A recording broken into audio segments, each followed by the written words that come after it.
Well, let's get kick-started this edition of the news with our focus on the latest as far as the investigation in the Parliament attack case is concerned. Do remember the mastermind. Allegedly, Lalit Jha has been sent to 7 days of police custody. The police would be wanting to understand the larger dimensions of since when was this conspiracy being worked on, when was this hatched, what about the recce and a lot of other things.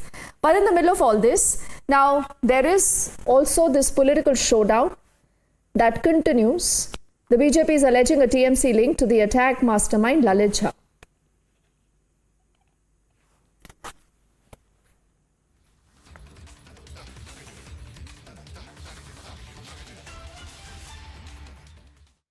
तो security breach का जो incident हुआ था उसमें सब लोग हम लोग परेशान हैं डेफिनेटली, और उसमें हमारा रक्षा मंत्री राजनाथ सिंह जी, ओम बिरला जी, प्रहलाद जोशी जी, सब लोग ने अपना अपना स्टेटमेंट दिए हैं कि इसके ऊपर पूरा कार्रवाई हो रहा है और हाई इन्वेस्टिगेशन टीम इसका कार्रवाई कर रहा है।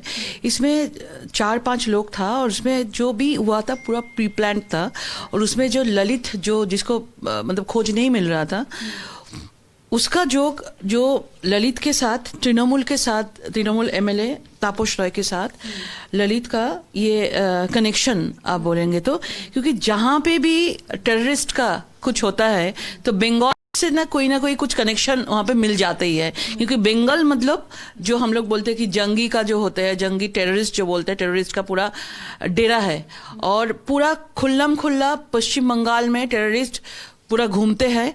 ममता बनर्जी का वही प्रायोरिटी है कि उसको रखने से उसको बहुत सारा बाहर से, बांग्लादेश से बहुत सारा लोग बाहर से आते हैं, उसको वोटर आईडी कार्ड बना देते हैं और वोट बैंक की तरह भी यूज करते हैं। तो पूरा टेररिस्ट का डेरा है ये पश्चिम बंगाल। और सबसे खराब लगता है कि इतना बड़ा जो हमला हुआ इसमें कॉन्स्पिरेसी बहुत बड़ा था, इसमें कोई ना कोई इसमें है। ये बच्चा लोग तो एक साथ, इसके ऊपर तो कोई ना कोई होगा। हम लोग चाहते हैं कि जो सेंट्रल पुलिस जो है, दिल्ली पुलिस जो जांच कर रहे हैं उसको जांच करना चाहिए तृणमूल के साथ, जिसका फोटो यहाँ पे दिखा रहा है, और दिल्ली पुलिस को जांच होना चाहिए और तुरंत जो भी इसका जो मेन जो लोग है उसको पूरा जो प्लानिंग किया है उसको पकड़ना चाहिए। ये ललित झा ने उस दिन पूरा मतलब जो प्लानिंग हुआ था ना, पूरा ये ऑपरेशन कर रहे थे, सबका फोन ललित के पास थे और ललित ने वो वीडियो बंगाल में वायरल किया, बंगाल में लक्ष्य को भेजा था। उसके बाद ललित ने 5-6 फोन ऑफ करके उन्होंने राजस्थान की तरफ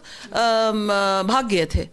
तो ललित पूरा जो मास्टरमाइंड बोलते हैं, ललित एक्चुअली मास्टरमाइंड है। ललित को पूछने से पूरा तृणमूल के साथ क्या कनेक्शन है ये मिल जाएगा, और तृणमूल का जो भी जिसका पिक्चर यहाँ पे है उसको भी पूछताछ होना चाहिए।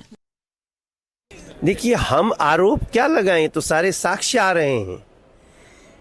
जो एक कलर धुआं छोड़ने वाला एक लड़की पकड़ी गई है वो कांग्रेस की कार्यकर्ता है। जो एक ललित नाम का लड़का जो इसमें इन्वॉल्व है वो टीएमसी से उसका कनेक्शन है।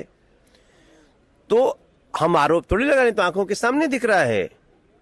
और ऊपर से जो इनका व्यवहार हो रहा है संसद को उसी नारे के साथ जो वो लड़के लड़कियां लगा रहे थे, जो अपराधी लगा रहे थे, वही नारा कांग्रेस लगा रही है, वही नारा टीएमसी लगा रही है।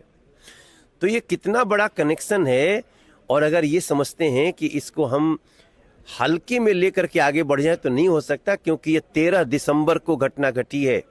जिस 13 दिसंबर को इसी में पत्रकारों की भी जान खतरे में थी, सांसदों की भी जान खतरे में थी, कर्मचारियों की भी जान खतरे में थी और कई शहीद हुए यहाँ पे। उसी 13 दिसंबर को कोशिश करने वाले इन सभी लोगों को उन्हीं आतंकवादियों के लिस्ट में रखना चाहिए, और जो इनके सिंपैथाइजर हैं वो कभी भी इससे अलग नहीं हो सकते। इसलिए मामला बहुत संगीन है, जांच का इंतजार कर रहे हैं हम लोग, और जो इसको कमजोर करने के लिए हल्ला करेगा, संसद को सर पे उठाएगा, उसको सजा मिलनी चाहिए। लेकिन अपोजिशन तो खुद मांग कर रहा है कि एचएम इस पे रिप्लाई करे। वो कह रहे प्रताप सिम्हा का डिस्क्वालिफिकेशन होना चाहिए क्योंकि महुआ मोइत्रा का डिस्क्वालिफिकेशन हुआ, और ये तो बहुत ज्यादा बड़ा मामला है। एचएम रिप्लाई क्यों नहीं कर रहे? वो तो खुद इस मुद्दे को उठा रहे हैं। क्या है कि इस लोकसभा की जो सुरक्षा है वो एचएम के जिम्मे है क्या? लोकसभा की सुरक्षा लोकसभा अध्यक्ष जी के जिम्मे, वो खुद कह रहे हैं, उसकी जांच हो रही है। तो ये जो पॉलिटिक्स कर रहे हैं यही तो बता रहा है कि कहीं ना कहीं इसमें संलिप्तता इन लोगों की है।